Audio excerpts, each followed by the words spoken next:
Wow. What? I was hypnotized by that background and that music. It's just different. I'm changing things up, buddy. I'm changing things up. It was putting me Coming into a new year. in a trance. You know I like trance music. Yeah, well, Well, house. I like house music. is that what you would call what we were just listening to It's before? kind we of like came house on? music, yeah. House music, trance. That's good. I like all that music. Yeah. That's good. Good. So Thanksgiving was good. Thanksgiving was great. Had a great time. Always do. Good. It was noticeably smaller than past years. You know, usually in the past we've had 15, 16, 17 people.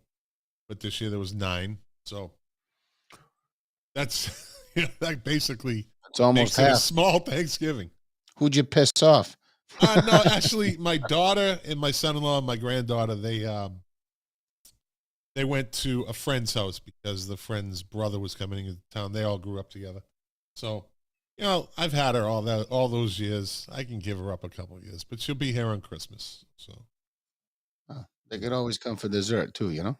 and then the family that they had 3 kids, and plus them 2, they moved north to Ocala.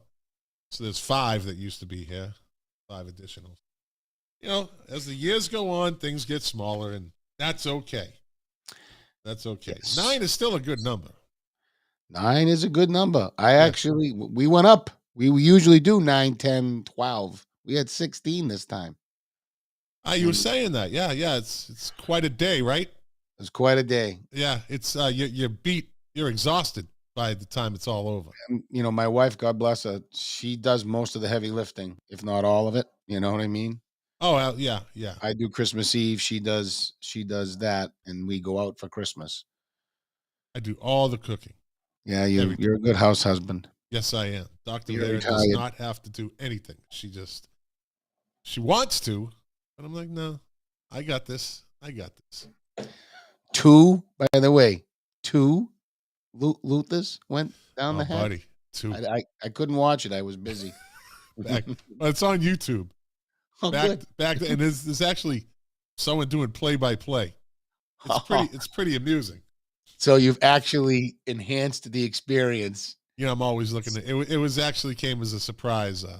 Friend of mine popped on the screen. Oh. 2 of them that I was stationed with in the Philippines together, and they came on and surprised me. And because they have the code to get in, the key to get in, and yeah, they did the play-by-play. It was pretty funny.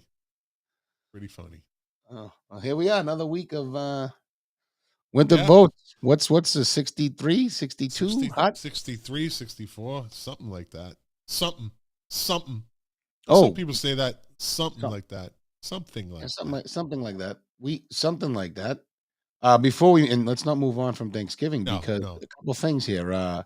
First, the good news, and I'm thinking I'm kind of focusing on the positive today. Yeah. The good news, we beat Revere. We took the trophy home. Yeah, well, both teams. Powder Puff and Powder Puff. Yeah, Powder Puff. I live here and I forget. Well, it's been messed up from COVID. When's the last time there was a Powder Puff game? Do we know? Well, probably not over the last 2 years. Right? Because of COVID, I think. Yep. So the girls won 24-0. Oh. And the boys won 25-6. So 25-6. 49 total points and only 6 by Revere. Good. I mean, the high school team, the varsity team, that's the first time in 4 years that was getting to be a little worrisome around these parts. And it's funny too, because it's still kind of like, did you ever see that movie? Oh God, what's the movie where the kid breaks his neck and it's a football movie? It's got the great soundtrack. Remember the Titans? Oh, yeah. And the new coach comes into town and he does all the stops and he goes down to the barber shop, has a cup of coffee the night before the game. Winthrop, well, not quite so much like when Coach Driscoll was the coach. You know, we'd go in the locker room before the game on Friday nights with him, and it was kind of like that. And in those circles, you know, they were talking like, what's going on here? Why can't we beat Winthrop? Why are we running the wing T? Why are we keeping everything so tight we can't spread the field out? Like all that chatter. So I'm just glad they won. Yeah, absolutely. Absolutely. And kudos to the Winthrop Police Department, making a pretty significant little bust. Oh yeah. They seized. Let me see. It says Chief Delahanty reports the Winthrop Police Department after an investigation into drug distribution activity in the community arrested a reputed drug dealer and seized weapons, drugs, and an illegal handgun. Lead investigative detective, a man Andrew Biggio Jr. Yes, sir. And members of the Winthrop Police Department, as a result of an investigation, obtained a search warrant of, I can't even pronounce, Scamroka. SHKAMB. SHKAMB is his first name. Scamb. Roka. Is he German? I can't even figure out what that name is. Past the Duchy? I'm usually pretty good like that. He's 29 of Winthrop. How old? He's 29. Oh, my God. So good on them. Keeping the streets of Winthrop clean as best they can. You know, this is actually worthy of a bit of a deeper conversation. While we're on that, let me touch on it before I forget. Somebody, I had kind of put it out there on the Facebook group. Like, what do you want to talk about tonight?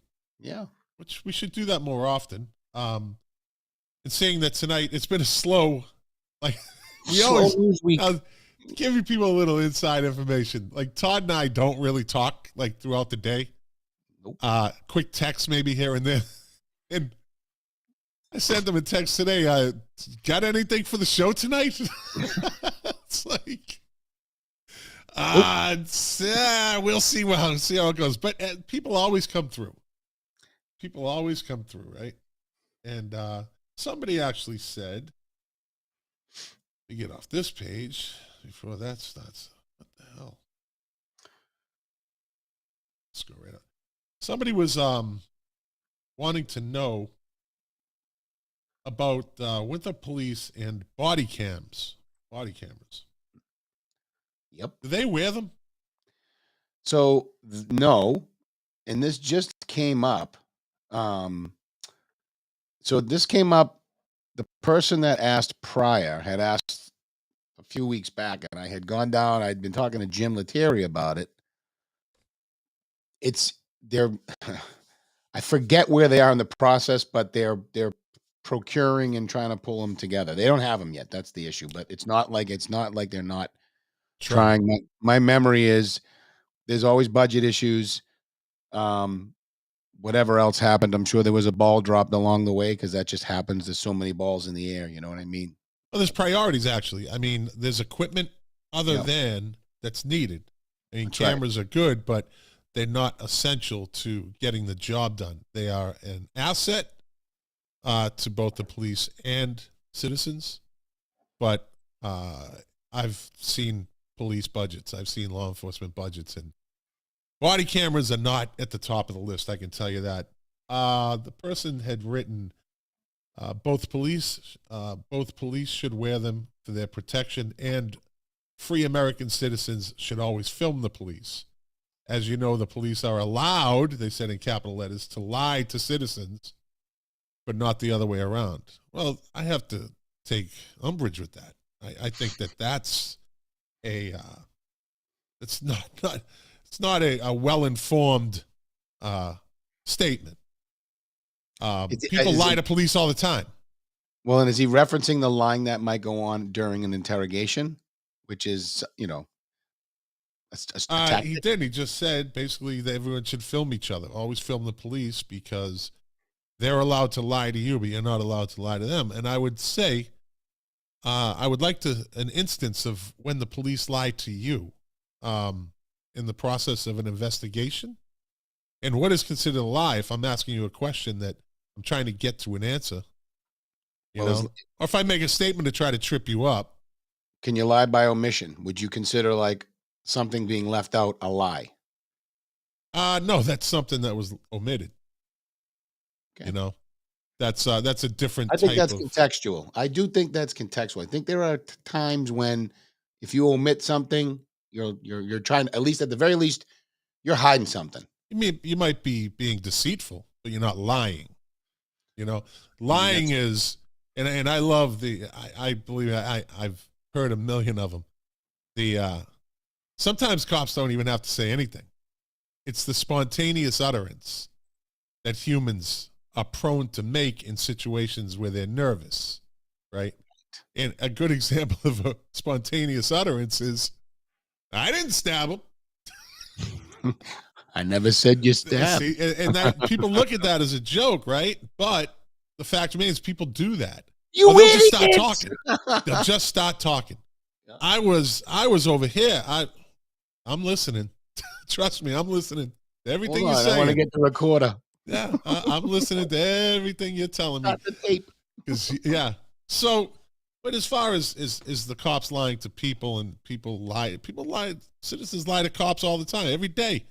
They lie to cops. I wasn't speeding. It's a lie. If I pull you over for speeding, my radar gun says you were speeding. Well, technology says you were. Yeah, I think people don't like authority, and the cops have a very difficult job just in the tolerating some of the stupidity that they have to tolerate, especially now, especially today, especially now. Yeah, like somebody coming out, and I got out just in time. That's all I'm saying about that. I don't know if I had the. How do you navigate the minefield of not offending someone these days, or going? Look, I'm going to say it. The chokehold doesn't kill people necessarily. In what is it? In almost every case, or in every case, the chokehold triggered something. Someone had asthma. Someone was overweight. But it is the trigger device that does. Yes, it does lead to that. I agree. So, I'm not suggesting it's something that should be. Don't get me wrong. Yeah. I think there's a time and a place for it, rather than shooting someone who's uncontrollable. Right? Like, yeah. If you've got someone that just will not settle down, what are you supposed to do? Now, once you've got them settled, locked up, cuffed, hogtied, whatever it is, get off them. Yeah. But anyway, I'm going off the rails a little bit. Yeah. But yeah, good for the Winthrop Police Department. That's a nice little siege. Law enforcement officers today. I don't like the word cops per se. Sure. Law enforcement officers today are definitely a different breed in more ways than one. And one of the ways they're different is they are technically sound as far as cell phones, videos. They're almost younger cops are almost used to it. It's nothing new to them because they grow up on social media, Snapchat, doing lives. Or my generation was the crossover that you see somebody comes up and says and starts melting off to a cop, and the cop gets nervous. They start overreacting. That was a big transition in law enforcement. Like, you have to basically train people to be used to someone following you now with a cell phone. With a phone, yeah. Yeah, because they're allowed to. And now that's why you see officers today, they're like, I'm filming you. He's like, that's fine. That's fine. But you're filming. They're allowed to, and I know it's not against the law, but a lot of them are pretty darn antagonistic. They're passive aggressive or just aggressive at times. They're trying to get them to do something, to react. Because that's the culture. I mean? Right. That's why a lot of officers are like, yeah, okay. You're not going to get me. It's interesting you bring that up because Winthrop has been very busy. I meant to mention this earlier. I mean, if you think back over the last couple of years, there's a lot of things, there's a lot of stuff that's happened here that the Winthrop police have had to get involved in, between drug busts, people getting shot, run over, and all this other craziness. They've been busy, and I haven't seen a lot of videos, cell phone videos, people trying to, I don't know, catch the cops off guard or whatever, or go, you know what I mean? I'm saying there was plenty of opportunity for it to happen. And that's a sign of a good of a good police department. I say it's one of the signs of a good police department.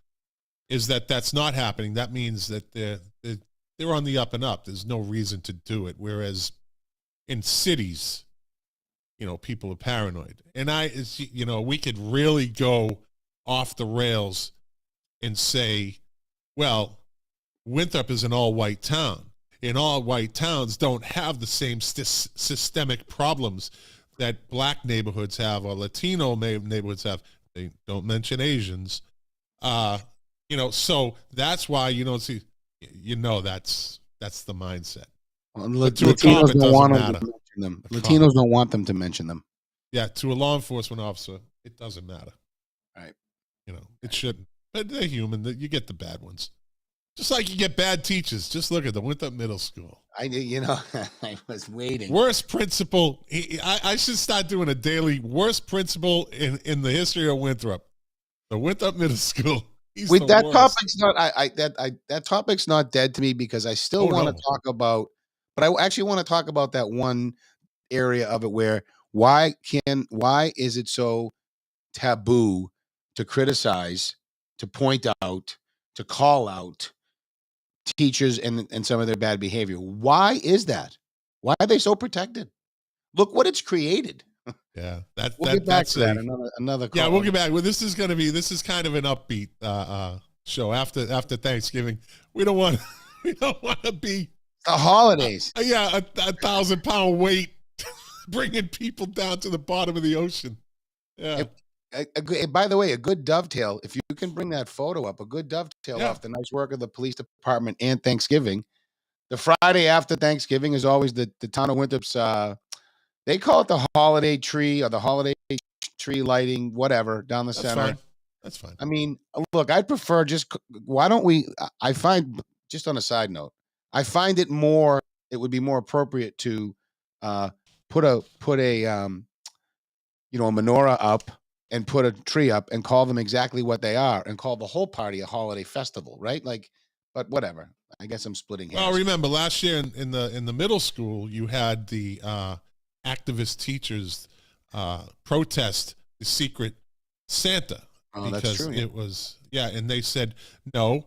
The new teachers decided, and that's a nice picture, by the way, that shows Winthrop the way Winthrop is in real life. As opposed to how some people view it. Yep. Some people view it as a racist community and a non-inclusive community, but that's the tree holiday lighting. Great turnout too, by the way. Yeah, very good, very good. So they the activist teachers are probably going to do it again this year. No more secret Santa in the middle school for the teachers and the administrators. It's a secret snow person. I wonder what it. That's insane. That is literally insanity. That is insanity. You're offended by the word Santa because I don't understand. Well, because Santa is he's the head of the patriarchy of Christmas, and we're trying to tear that down. Tear down the patriarchy of Christmas. Sorry. It's okay. I think. Do you feel better? You should. I do. You should lie on the couch behind you, and everyone here will listen. I know. You Did don't hear that? Do any of those seats? Do those recline? By the way, those front. Those are electric recliners. Nothing but the best for the king of That's the luxury. That's right. That's right. In the 86-inch screen. 86-inch screen with the Bose. What size are the other two? Huh? You got an 86. What are the two on the left? Those are, I think, 56-inch. It's what it looks like when you walk into a dispensary, right? You got the two feature boards on the left and then your regular menu on the right. The feature boards are pushing the expensive product. It's like a quick service restaurant retail, like McDonald's, right? Yeah. They have the feature board. We're featuring the Super Big Mac special. Yeah. That's what it looks like down there. Except you can't buy any food. What else? What else do you got? I don't know. I got I got this. Let's see. So we have Lydia Edwards and Jeff Turco call on the MBTA to keep Point Shirley bus service. They're They're actively pursuing it.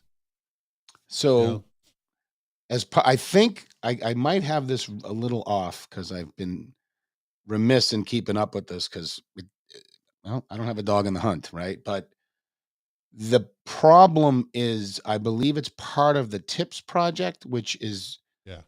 bus service has to be reduced in order to get the $6 million, right? We have to take the bike lanes, and I think we're gonna. Yeah, I think that fight's over. They asked, they tried, they lost. I don't think they fought hard enough, but that's always my complaint. Well, they don't want to lose that $6.3 million I package. I understand that, and that's why we've lost our community, because we are dependent on every year there's something new that we have to take in order to make structural improvements in the community. So on the plus side of the TIPS project, we're going to have, a pretty large section of our infrastructure upgraded, de-leaded. Um, the traffic easement measures. I mean, the plus side is it's going to slow traffic down. It's going to slow people down. It's going to make it safer to cross the streets. There's going to be pinch points. I don't know that it creates convenience for the elderly. I think in one of the last paper transcripts, in the letter to the editors, our friend JPW was writing all the benefits of having this TIPS project and the bike lane, and the bike lane being shut down during rush hour so that the Fort Banks traffic can flow more easily. And I think it was a half the story. If I'm a senior citizen that lives over in Governor's Park and I can't walk across the street when I come out by Cumberland Farms there, at that corner where the I bus. know exactly where you. Yeah. If now I have to take a left and then a right and cross at the pinch point closer to Bolsters, I'm not happy about that. Yeah. That's more steps, or any way you're moving me. I mean, let's face it, people want to cross the street where they want to cross the street. We're from New England. We like it that way. Right. Absolutely. I mean, So it's and you get, that's your routine, and they don't care about disrupting routines as long as it works for them. But yeah. So let me see who said this. Somebody said when I think it was in this article, when you're getting $6 million, you go by the Mass Dot standards, DOT. that's right. Right. That's right. I think one of the reasons why the project originally was supposed to start at Metcalf Square and go all the way down, one of the reasons is it got cut in half because the street was unable to accommodate Mass DOT's requirements. I think this is something the town has to understand in the future if there are potential projects there. You have to talk about this before the project comes to fruition rather than after it. I've been saying this. Winthrop's infrastructure is not designed for this stuff. Are you talking traffic? Yeah, the size. Just the size of the streets. It's just not, it's not designed. Well, here's the look. The theory is this. You have a vibrant business district like the center, which it's certainly heading back in that direction from what I can see and from what I saw Friday night. In fact, you're going to start seeing in the not too distant future, that behemoth on Fremont Street, not too far away from that, you're going to see another behemoth start going up with some units above it, down the center. I get it. The question is, are all these people going to give up cars and ride the T and pedal?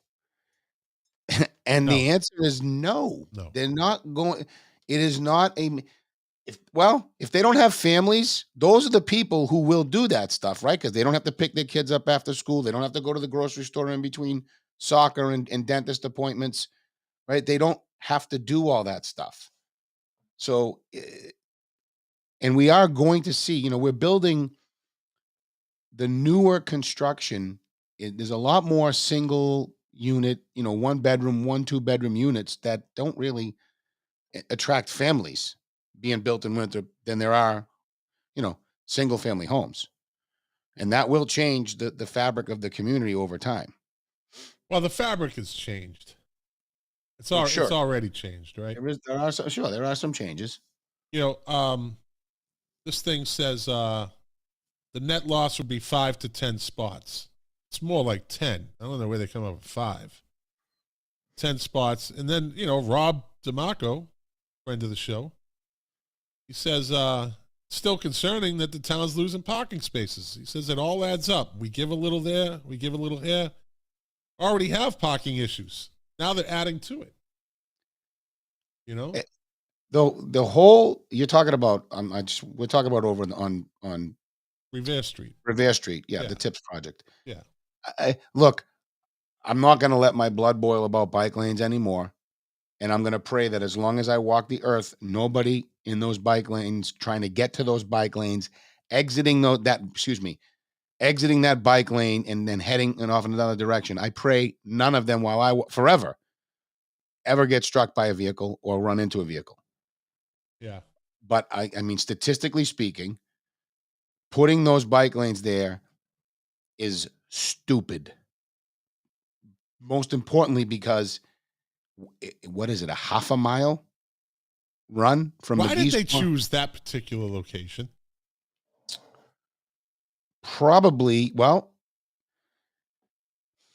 that's where a lot of the pipes had to be, the underground infrastructure had to be de-leaded, right? That whole run all the way out to, I think, to the short beach over in Beachmont, I believe, is being upgraded. But the bike lane stops at the bottom of Revere Street at the Dunkin' Donuts there. I don't know why they picked it. Makes no sense. You go from McGee's Corner, like, hey, I'm going to get a great workout. Let me zip in the dangerous part of town to get over to the really safe bike lane that I have for a half a mile. And half a mile. Up and down the hill. I'll go back and forth. I'll go up and down. Like, couldn't they have a bike lane, like, leaving Winthrop? You know what I mean? Like, heading out of Winthrop, like, to get people to go to bike to Orion Heights or something? They do want to do, if you remember the picture in the transcript of John Munson over on down by the housing, off of Main Street, Bank Street area.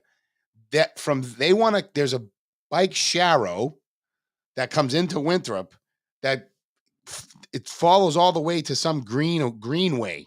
I forget where, but they want to connect Winthrop to it because it comes through Winthrop and then up Revere Beach. And they're going to call it a contiguous bike something or other, but it's not safe. It's not safe. It's not safe. How far would that be? How far of a? Oh, that'd have to be, one direction would have to be 7-8 miles or so. So if somebody wipes out at mile 6 and they're down, right? Like, it's a long way home. It's a long way to get to somebody. Those roadways that are like, and at night they're very dangerous. Very dangerous. Because then people will start walking it. People will start walking it. Let me ask you a question. Yeah.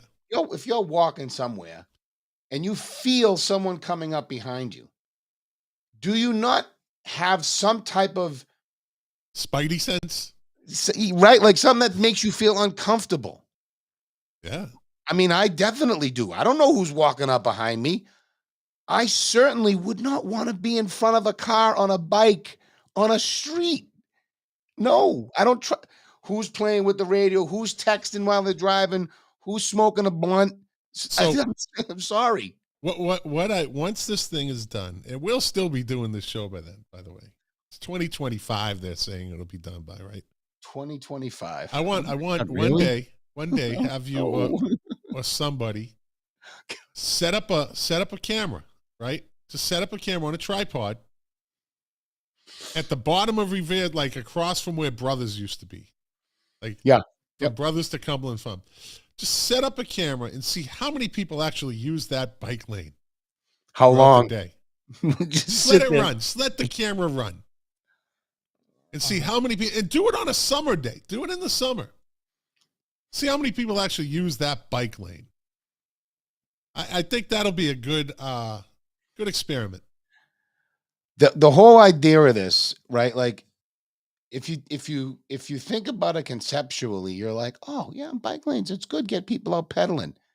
But when you put it into practicality, you are inconveniencing the vast majority of commuters, like severely inconveniencing them, not just in the traffic patterns and the slowing down and the easements, but in the making it difficult for them to park when they get somewhere where they need to get out and make business, do commerce, do business, Yeah. right? Because it always comes at a cost of parking spaces. Always. Yeah. It's by design. They want cars out of here. These some of these people, the real pushers, the real doers of this stuff, do not, they want zero carbon now. And everybody else is just going along. It's not going to happen. It's just not going to happen. Well, no, it can't. We don't have impossible. a substitute yet. Yeah. We don't have a substitute. Wind power, the only substitute is nuclear. I'm all for it. Bring it on. When are they? I saw something the other day where Rolls-Royce is going to set up, said like 6 or 7, literally they call them miniature nuclear plants. Where? In Europe. They've already found like 6 spots, and they're going to make miniature nuclear plants. Rolls-Royce is doing this. And again, they're pretty, they're not just cars, you know. Well, they're plane serious engines. Designers, yeah, they're plane engines too. Serious design industry, yeah. Which would be, if that works, to power the, or they just, what are they trying to the power areas around them? No, it's like, okay, so instead of putting up this giant power plant that services 100 miles, right, they want to do mini ones. They want to do smaller ones. So if something happens, I assume it minimizes the damage. Oh yeah, absolutely. Right? And so you get a miniature one that probably covers 50 miles, around. Or however, I don't know what the distance of power plants and what their range service areas are. Yeah. Yeah, I don't know. I think it's population driven more than anything else, really. How much use, you know what I mean? I went to Chattanooga toward the end of the summer, or in September. I went to Chattanooga, Tennessee, and a friend of mine, reunion, bunch of military guys, and one of the guy that hosted it, his friend took us out on the Chattanooga River, and they got a nuclear power plant there. Things are kind of creepy looking. Well, your instant association is Chernobyl, no? Yeah. We have a very one in Japan. Yes, but Chernobyl's the worst one, and obviously I'm going off here, but Chernobyl's the worst one, I think, because I remember the cover up was so bad over there in Chernobyl. Like they knew, and they weren't following protocols. Like it was bad. Well, if you want to get into that stuff, the tsunami that tore apart that power plant in Japan, you never heard anything about that. Never. Yeah. That is true. Never heard it. Just like, remember about 10 years ago, was it? The BP gas pipe in the Gulf? When Obama was under the Obama presidency. Yeah. British Petroleum, yeah. And it ran, it was, right?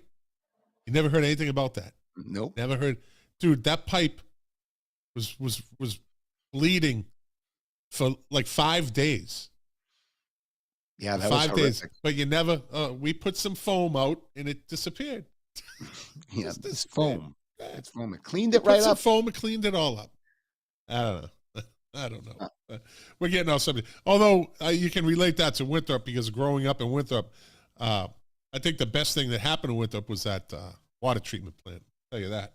The new one, yeah. That's the best thing that ever happened in Winthrop. Was that water now is, I'd come home summer after summer, and I was amazed. I'm like, this is beautiful. Do you know the difference? Do you know the difference in distance between the current pipe that they send the refined stuff out to sea between what it was and what it is now? I don't. So it was 1 mile that all of our waste would go out. I believe I was told it was 1.5 miles. Let's call it 3.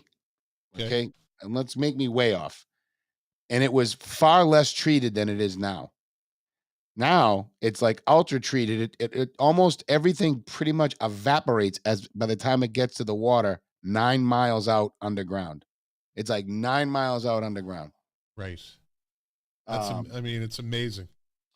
The engineering feats of man You wonder, like, that's one of the things they talk about is all that earth, because you have to move that earth or slurry or whatever they call it underground, and moving earth, and it changes kind of how the ecosystem works, right? Yeah, yeah, When you dam rivers, the water backs up, starts to drown out the natural grass life and dirt that's there, kills trees, etc. Right? It just changes the whole ecosystem, and I'm not sure there's a way to measure it. It's just an interesting thing that I think about. um let's like kind of move on. Somebody else wrote, I asked again, what would you like to talk about? You don't have any, did I cut you off? Were you going somewhere? All right. Somebody wrote, lack of things to do for teenagers in Winthrop, teenagers that don't play sports. They think there's a need to have a gaming facility, a place to come and have tournaments, play games they love with actual human interaction and communication. Other half of the facility should be a sound rooms that can be used for wannabe bands or even just practice, but also provide a way where they can record themselves. They get into some deep money there. We need to occupy these kids and drag them out of the house, even if they are still gaming. They will be with human touch. Well, that is, in theory, great. But kids today are not. When we were growing up, we had the youth center. I And was what just used to gonna be the say, pit. do you remember the youth center? I learned how to play poker in the youth center. I learned how to play blackjack in the youth center, Yeah, and you in the went through it. doorway, See? and in the doorway of the gymnasium next to the rink. We used to play cards there. We Was played that cards. the youth center where the youth center was when you No, were going? the youth center was the white building across the street from the old police station. Right next to the Yeah, next to Willis. the Willis School. Yeah. Yeah. But We used we to also play- used to play cards in the doorway of the gymnasium next to the rink. They had pool tables down in the Yeah. basement. We played deck hockey up or floor hockey upstairs. Yeah. I got my first fist fight in that place.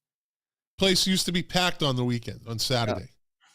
It's coming and going. Kids coming and going. And the pit was great. I mean, the pit offered a lot also, But Yeah, the pit acted like a marsh. Like the marshes were places where we hung out. well, the pit was a good place to play football and, just kind of Right. stretch out for kids, get out there. The, Play the pit was football. was a sporty place. The marsh was a place where we could skate when it froze. But there was pathway trailways. You could ride bikes and do jumps, fishing. We used to go clamming. Yeah. I don't see anybody clamming anymore. I don't know if they have them. If there are any.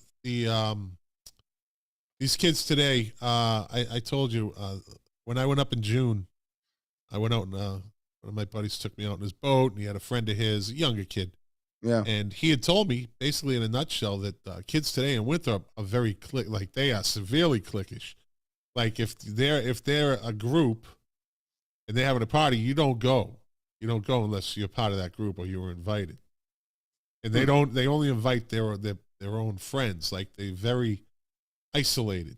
Whereas when we were growing up, if somebody had a party and Everybody was at Jerry's house. yeah, or so like so and so's cellar. If you heard the music playing, you could go down there in February on a cold February Saturday night. You just drink your beers, listen to music, hang out. Everybody was friends. It's not like that in Winthrop, really. They're not that sociable anymore. Which is, there. I mean, there was certainly some cliques going on in my year. I mean, certainly they weren't as pronounced. Like, yeah, you I know what you mean. Yeah, people crossing. There was crossover, and it was I was neighbors with one of the drama kids. He was my best friend growing up, and then all his friends became my friends. So the parties back then were drama kids and football players. I hung up the Highlands for years. The Ignos, right? Yeah, I hung up there. We were kind of our own entity in Winthrop, but we were welcome anywhere. And anyone in Winthrop, if we had a party, they were welcome to come too. There was no like you weren't invited type thing. But so to try to put together, I guess, in a sense, what this person was saying, a youth center in Winthrop, that takes money. That takes, maybe you can get it on, and you got to find a building. Got to find a building. And it can't be like in a residential neighborhood. Middle school. The old middle school. And somebody actually mentioned that there's no progress, anything going on with that. So Jim had mentioned something, didn't he, when he was on? yeah, well, he was working on something. I've talked to a few people that have some good ideas. I think some type of resource, and I'm using that term loosely, center for Winthrop is the right direction. I think perhaps, um, like a youth center idea. I'll give you an idea that I was thinking. I was talking to the Parks and Recs director. I went up to see my brother Jimmy last weekend up in the Haverhill area, Methuen. He plays bocce at the Sons of Italy in Methuen. So I went up to play with him. I love it. Come to find out, they have these kind of portable bocce kits. We could turn that old middle school gym into a bocce court in an hour and have Friday night bocce leagues. And the older folks will come out and do it because they like it. Can Irish people play bocce? Yes, you're allowed to play. You're my friend. You can play. I was told growing up, no, this is Irish. You have to put the O at the end of your name, McLeano. Macalini. I have to put a vowel at the end of my name to play? Or you have to put one after the M, Macalini, I-E at the end. And you can play. Okay. Or you can lie and say your mother's maiden name was there you go. Something greasy. Again, I think that would be one good use of it, but there's a lot of building there. That's a lot of building. Well, yeah, honestly, for me, if they took down the school part, just took it down, made it a green space, left it at that. That would be great. I would, and I'm for. There's some chatter about putting down another sheet of ice. I think that would be great. You could actually, in the wintertime, well, again, now you start getting into money and taxes, and another rink would be. If we get the money to build it, from what I understand, and I didn't research this much at all, but I might. The hockey tournament business, I mean, it's huge money. We talked about this months ago, you and I. Yeah, we talked, okay. and we both were. I think we both kind of said it at the same time. Tournament hockey. You got, I don't know how many hotels now in East Boston and Revere and put one right on in Ingleside Chelsea. Park too. You could put one right on Ingleside Park down by the tennis courts. You can avoid that and just let them stay outside the town, but come in and play the tournaments. Start getting into the hotel business. Somebody would have to buy that property and put up a hotel. No, yeah. No, that would have to be privatized. Yeah. But I want the town doing that. Well, like you said, how about a starting point? A starting point here is to just tear the building down. Just tear down the like you said, the school part. Just tear it down. Once the space is done, it's clean. Well, it's going to cost money no matter how you look at it. Well, if you don't tear it down, they're going to have to go in and get rid of all the asbestos that's in there. Anyways. They got to treat it for rodents too. They got to treat it. I mean, so where do you spend your money? Do you go all in and just say, let's get rid of this and then come up with an idea? They've got money invested. They have to have some type of insurances on it too. They have to, because they have to have insurances on it. I mean, it's costing us, I'm not $100,000 a year or something. I don't know. It's a line item on the budget as it sits there and deteriorates. It gets more expensive. I'd be curious as to know, like, why would that be feasible to just tear it down? Because it's not going to be renovated. Nobody's going to go in there, I don't think. And what are you going to turn it into? It's got a lot of problems because the ceilings are so low. And all the asbestos. It's loaded with asbestos. So you're going to have to either get rid of it one way or another. So that cost is that cost, right? That cost is what it is. Yep. Whether you keep it and renovate it or you tear it down, you got to get rid of the asbestos one way or another.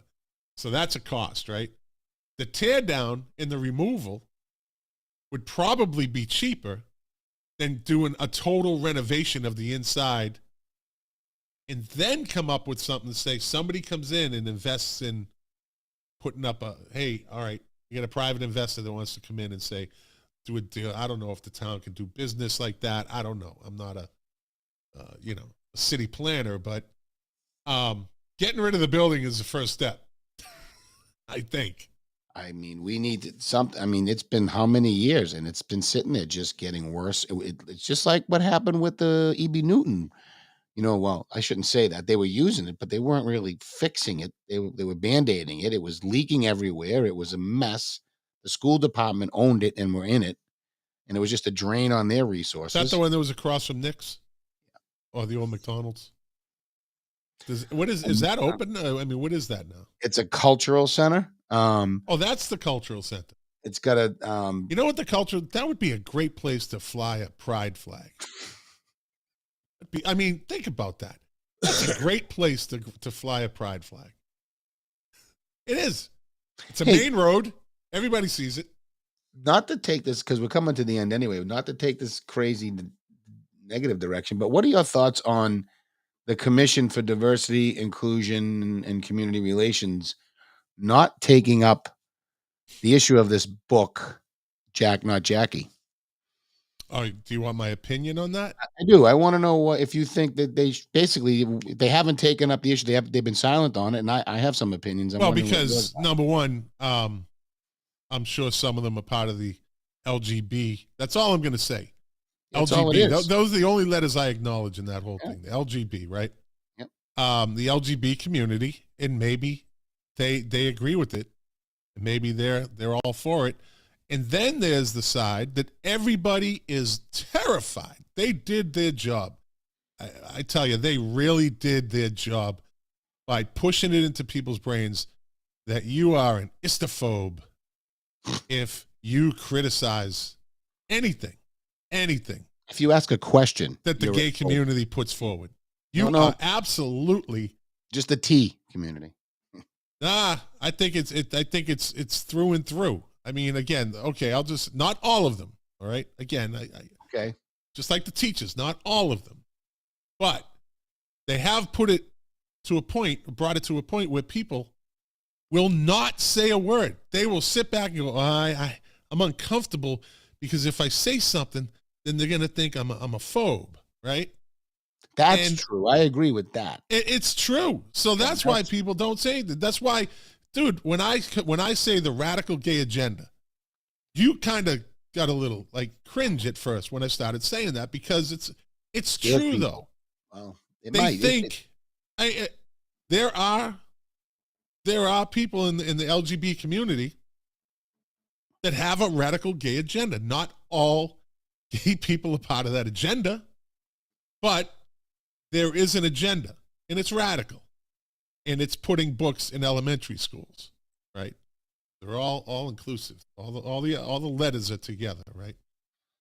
But I think that's why the diversity committee won't take it up, because they don't want to get labeled as a phobe, as an istophobe, or we're going to leave it alone. Let's just let that play itself out. Let me complicate that for us all then, because first, one of the members spoke in the meeting in favor of the book, by the way. One of the CDICR members spoke at the meeting in favor of the book as a private citizen. She's completely entitled to do that. Yeah.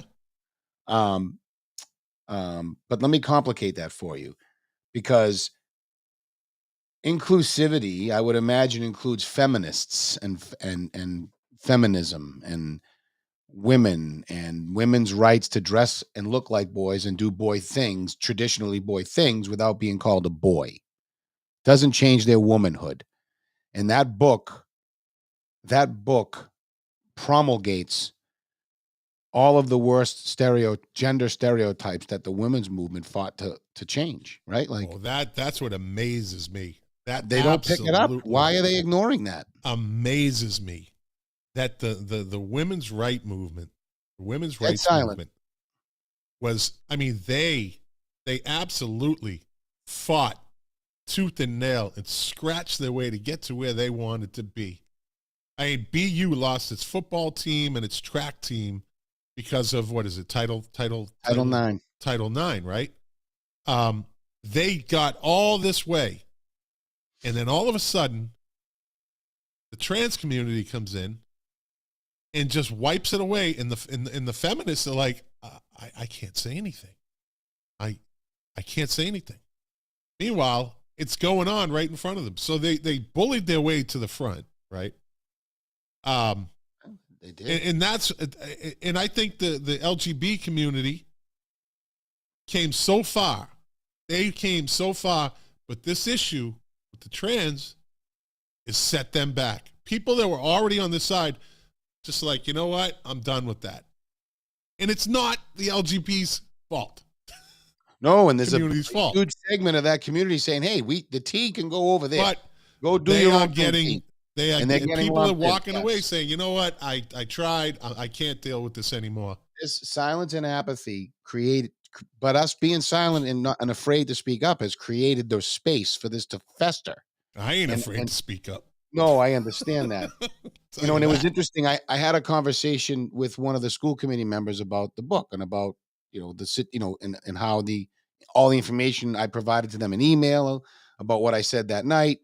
And the general pushback was, "Hey, look, this is political to me. We're trying not to politicize schools, but this is a political issue. And I'm more concerned about the, math scores." And my pushback was, well, hold on a minute. If you watch the James Lindsay piece I sent, and I know you and I talked about it, where the math problem becomes a social issues problem, it starts to make a little bit of sense why our math scores have been going down for well over a decade. You got gaslit. You got gaslighted. I guess so. That is just like the superintendent gaslit you when she said, "Well, it's only a few people that it affected." In other words, discard what those people feel because you got gaslit. Well, I'm more concerned with the math scores, right? They should be concerned with both. Why can you not be concerned with both? Right? Well, because here's why. Can you chew gum and walk at the same time? Here's why I think it's the case, because the parents who should be caring about this and emailing and making the school committee care about it don't, because they're busy. People like you and me, I still have my family in school, I'm busy protecting my kids from what's going on in the school and educating them. And I let them make their own choices. I do, but I give them as many angles as I can and encourage them to seek their own information too. The fact is, though, not every parent wants to do that or deal with that, and they definitely don't want to get involved with this political stuff. That's why they're silent. They'll just protect their kids. Their kids are fine, and they'll move on. Meanwhile, the school system deteriorates. And those are the parents that say a little bit more, right? Exactly. And those are the parents that say, "I'll deal with this at home," right? "I'll just talk to my kids at home." And those are the parents that the activist teachers say they're not getting their representation at home, so I'll give it to them here. See, they win. It's a win-win for them. They either get their point across in the classroom, or the kid goes home and the activist teacher thinks that the parents are just, again, istophobes. And everything's ist, right? And they'll be like, "Those parents aren't helping my case. Those parents are hateful. They're hateful because they don't agree with me." Correct me if I'm wrong. Anybody. Correct me if I'm wrong. Right. I'd love to talk to somebody that might have a different viewpoint of this in a very, calm conversation if someone would want to come on, but they won't come on either. Right? So. Nope. Nobody wants to talk about it because people shouldn't be afraid to say anything they don't want to say, that they want to say. The fact of the matter is, anything they want to say. The fact of the matter, in my opinion, anything you're doing inside of the building of the school that does not focus on education, which is going on in the middle school, and it's going on now in the Fort Banks too. Granted, it's just it's a resource. It's a resource. No. There's That's how it begins. There, though. It's all a distraction. That's how it begins. I agree. It's just a book. You got gaslit again. It's just a resource. That's gaslighting it. No, that's not just. It's not. Well, some people actually think it's just a resource. Some people do think it's just a resource. They're not in the know. There's a deeper thought process that goes into that book being there. Trust me. That's right. There's a deeper thought process. I agree with that, but I think it's a smaller number of people that have that deeper thought process. But they got it done, didn't they? Yeah, because they know how to use the people in in the trenches, if you know what I'm getting at. Well, and the people in the trenches are afraid to disagree with them, if in fact that's the They case. get manipulated that way. Because Just by that you're way. a phobe. Their silence creates the room. Their silence creates the room for this stuff to fester. Yeah, absolutely. This is not, and look, whatever. At the end of the day, if a teacher is taking innocently, if a teacher's taking 5 minutes to innocently put together an email that has nothing to do with education, curriculum, or moving things forward, it is a distraction. It might be useful. I'm not debating that part of it. Some of that stuff might actually be useful, but it's all a distraction. And if we're really worried about improving math scores and all this other stuff, we have to take control of our own districts. We have to start pushing back on all the unfunded mandates and the like that distract us from getting the work done. I still want to address, and we're not done with, we're not close to being done with the schools. People are going to be sick of hearing it, but we'll get our point across one way or another. I still want answers on why the dress code is so radical in the middle school.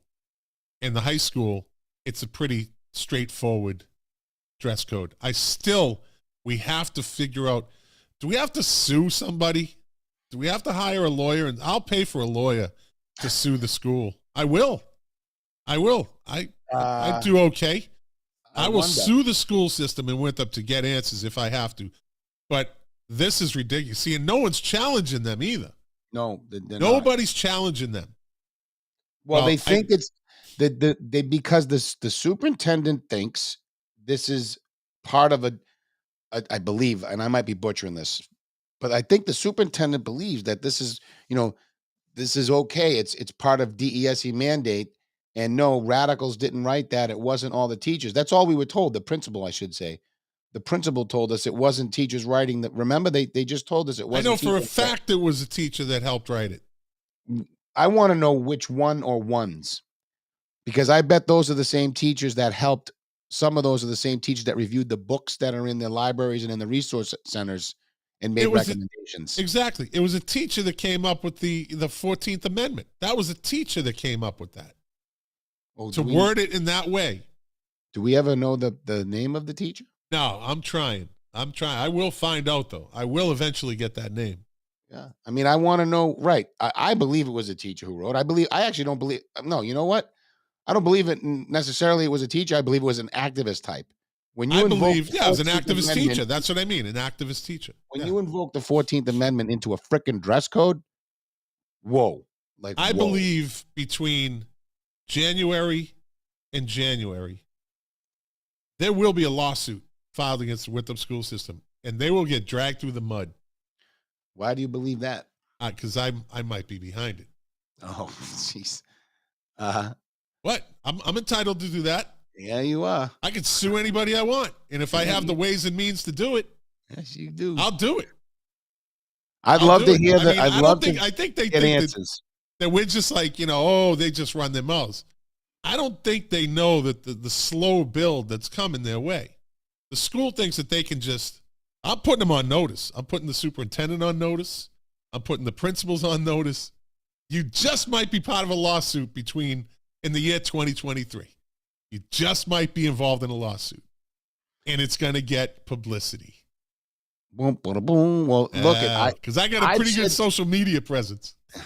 I've said to a couple of my contacts on the school committee that, we have to be willing to look at the Department of Elementary and Secondary Education and say, enough. We've got problems in our district that revolve around math and science, and hitting us with this regulation that we need to have DEI resources available. And we have to update the books in our libraries and the books in our resource centers for a population that we barely have. That's not addressing the needs of our students in any way, shape, or form. No. And the superintendent wrote in the transcript, I think a week ago, that we have an obligation to represent each and every one of our students. They should be able to see a reflection of themselves in our classrooms. You know what? I don't necessarily disagree with that. I'd like to get a little more understanding of what is meant. But at the end of the day, we also have to balance our education and our resources with the makeup of our population. I mean, we have an Albanian population that keeps growing, and I don't see us going out of our way to incorporate any of their culture into our classrooms. And and or maybe the we should. Asian culture, as I always say, that What'd you Asian say? culture, And then, yeah. the Asian culture that they just love to ignore. I mean, this has been going. My wife's been in the school district now for 13, 14 years, and it's been going on the whole time she's been there. She's like, it increases a little bit every year. It increases a little bit. And look, you know me, I don't care. Just be good people, be good stewards of the public property and the public trust. But at the same time, if a part of our job is to deal with and make cultures feel welcome, okay, do it. But the primary focus should be education. That's in an American education, English, math, science. The pendulum always, without doubt, as the sun comes up tomorrow, swings the other way. And the people today that are like smug about, they will be answering to it. They certainly will be answering to it. So I think I just put them on notice. And they could call my bluff, but answers need to be had. Again, why is the dress code in the middle school so radical? And one of the I won't get into it. But I was going to say somebody that I know said that they've talked to people and it's very uncomfortable. It's very uncomfortable the way some of these girls dress for the adults in the school. Very uncomfortable. But it seems to be that there's let me see. Guys just jumping in, you talking about the riots in China. Colin. Hey. No. We're talking about how the USA is going to beat Iran tomorrow in soccer. That'll be the only game I watch. That'll be the only game I watch. Well, I hope. While I plan my lawsuit.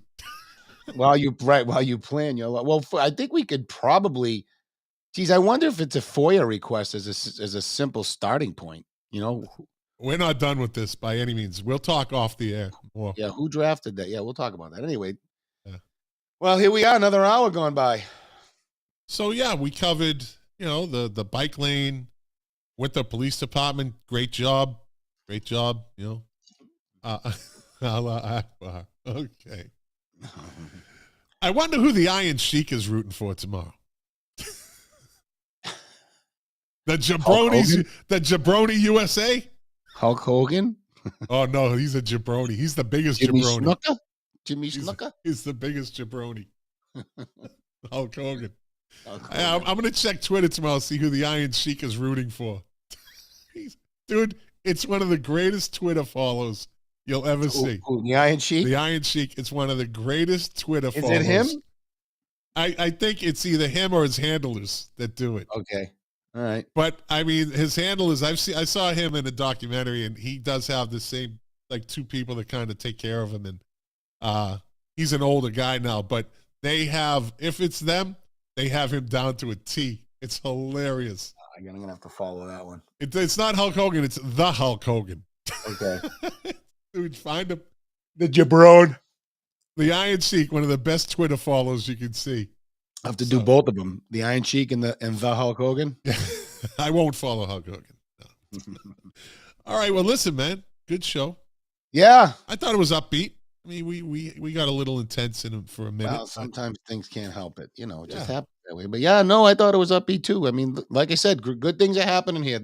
It's not all bad news in Winthrop. I do think it's taking an unfortunate shift from a I guess I'd call it a cultural perspective, pushing bike lanes, pushing traffic easement and making it more difficult for families with cars and senior citizens with cars to get around I don't think it's respectful of families. I don't think it's respectful of our senior citizens. It's going to make them want to leave.